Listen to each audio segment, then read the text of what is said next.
One of my year-end rituals for trading is to look at some stocks that acted well the previous year and to see if we can find a continuation in that trend over maybe the next year or so.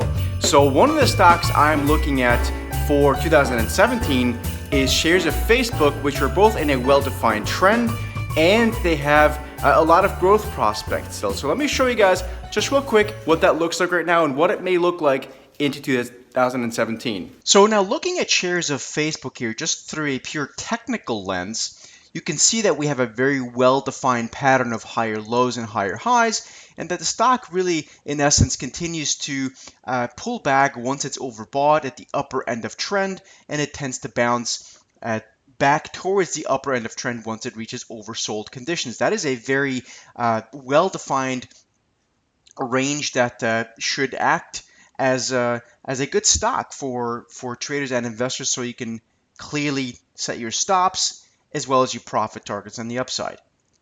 Now, again, keep in mind from a structural perspective, the stock continues to grow. The underlying dynamics for Facebook still look good over through the next sort of probably 5-10 years or so, from what we can tell right now, big picture speaking.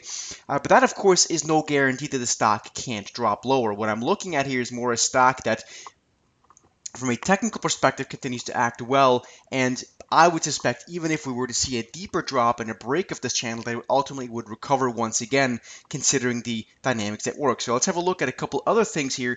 What we're going to do is pull up at some very simple moving averages first on the weekly chart, and you can see that the stock does here too have some sort of support. So even if the stock were to drop below the immediate term channel, which is supported by the 50-week moving average, which is this yellow line, the next sort of support area lines up with the 100-week moving average, and that's sort of the next bigger channel. Okay, so we have the first channel, which I drew you before, which looks something like this.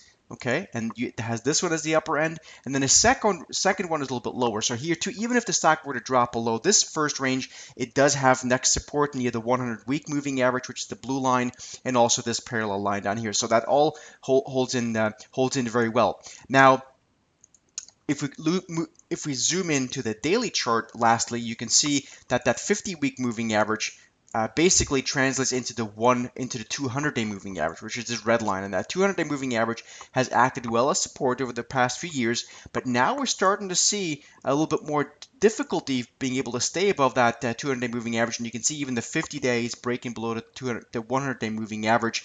So things are getting a little bit more dicey. So in my opinion, the stock, as much as it might look good still in 2017, it does have to now give us some sort of bullish reversal at some point to really get it back on its upward trajectory path. The next earnings are set for January 25th, 2017, and at that point we'll see whether the stock wants to hold either the first support area, the first channel, which is the one I drew, such as this, or if we really have to wait more for a pullback to maybe the low 100s to get to the second support line here. So very simply, this is a stock that I think from using very simple technical analysis, one can continue to trade in 2017.